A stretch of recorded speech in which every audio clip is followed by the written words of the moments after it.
continuons donc avec le grand 2 où on doit voir la liaison partielle ou encore le linkage partiel parce qu'on est défini avec une lésion totale. Là, le linkage partiel se manifeste par le phénomène de crossing over. C'est quoi le crossing over? Le crossing over est là, alors c'est l'enjambement, c'est l'échange de segments de chromatide entre chromosomes homologues au cours de la prophase 1 de la méiose. On appelle ça enjambement. Voilà donc l'activité où un généticien croise deux races d'odophile.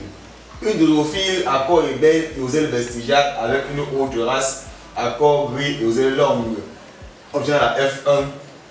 L'odophile tous à corps gris et aux ailes longues. Il croise ensuite la F avec le parent à corps ébène aux ailes vestigiales et obtient. Voilà ce qu'on obtient en table de proportion. Un élève qui se précipite doit dire: ah, on a eu à faire ça. Il commence directement à croiser parce qu'il pense qu'on a eu à faire ça. Et il oublie que j'ai commencé par dire ne jamais se presser à écrire les génotypes. Même la fin peut nous renseigner. Et généralement, ce sont les proportions qu'on donne qui nous renseignent. C'est un dibouddhisme ébène et vestigial de caractère gris et long. Un dibouddhisme. À la F1, tout le monde est gris et long. Donc gris et long domine sur ébène et vestigial. Là, tout le monde peut dire ça. Sauf que, si on regarde bien, on verra que les proportions du bac cross, j'ai fait le bac cross d'un dibouddhisme. Je dois normalement avoir un quart pour dire que les gènes sont indépendants. Ou même encore, on me le dit, je dois avoir un demi pour dire que les gènes sont liés. Mais je n'ai rien des deux. Qu'est-ce que j'ai plutôt? J'ai 4 phénotypes. Et des 4 là, j'ai les parentaux. Les parents supérieurs au recombiné. Gris et long, 36%. Ébène et vestigial, 36%. Ce sont les parents. Maintenant, les recombinés, les qualités qui apparaissent, gris et vestigial. Ébène et long sont ceux qui ont les plus petites proportions. Les parentaux supérieurs au recombinés.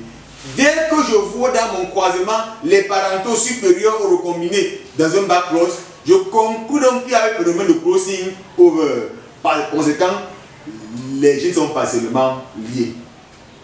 Voilà donc quand je fais ça, je peux donc commencer par écrire mes phénotypes. Après avoir analysé comme ça, c'est cette analyse qui me rassure de la suite. Après les phénotypes, je mets bien sûr mes génotypes. On voit, on écrit comme si c'était lié. Alors qu'on a dit c'est partiellement lié. Le partiellement lié et le lié ne diffèrent que au phénomène de crossing over lorsqu'on croise la F1. Donc, voilà pourquoi la F1 c'est toujours identique, on a 100%. Maintenant, croisement numéro 2, lorsqu'on fait le bac cross. On croise la F1, que voici, avec le parent récessif. Notez bien, le crossing over s'effectue toujours chez l'unité hybride. Chez l'hybride, pas chez l'hétérozygote. Celui-ci là est hétérozygote, c'est identique. Dans le projet, je vais avoir le crossing over. C'est donc chez l'hybride, chez la F1, qu'on peut avoir le crossing over. Le crossing over se déroule à quel moment? En prophase 1 de la méiose.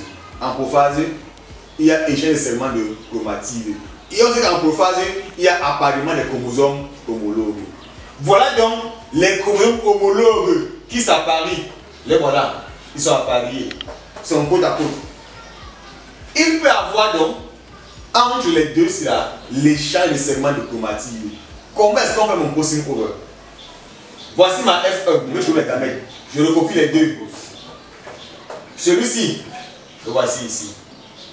Celui-ci, le voici. Maintenant, ceci-là, le voici comme ça. Alors que celui-ci, le voilà comme ça. Et après ça, on aura rupture à ce niveau. Et dès qu'il y a rupture, qu'est-ce qu'on obtient? Celui-ci, il est toujours là. Maintenant, celui-ci, l'ébène, pas maintenant avec l'ombre. Le gris, pas maintenant avec vestigial. Et celui-ci, le voilà.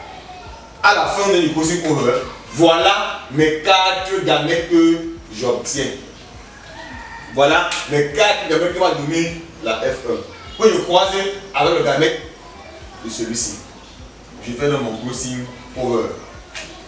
Il n'y avait que le crossing over pour me donner ce type de proportion.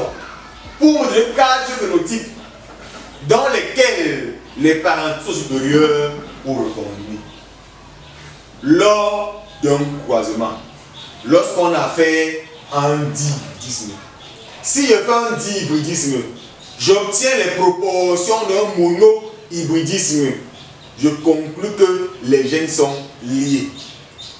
Par contre, si je fais un dihybridisme, je n'obtiens ni le dihybridisme, ni le monohybridisme, mais j'ai des proportions des parentaux supérieures ou recombinés, alors ils sont partiellement liés avec le phénomène de crossing over. Croiser, c'est maîtriser ces proportions. Si je maîtrise les proportions, alors je vais aller facilement au croisement. Je peux interpréter facilement et évidemment un croisement. Alors je vous remercie. Si vous avez aimé, likez, vous abonnez et partagez. Surtout, posez des questions en commentaire, vous aurez des réponses.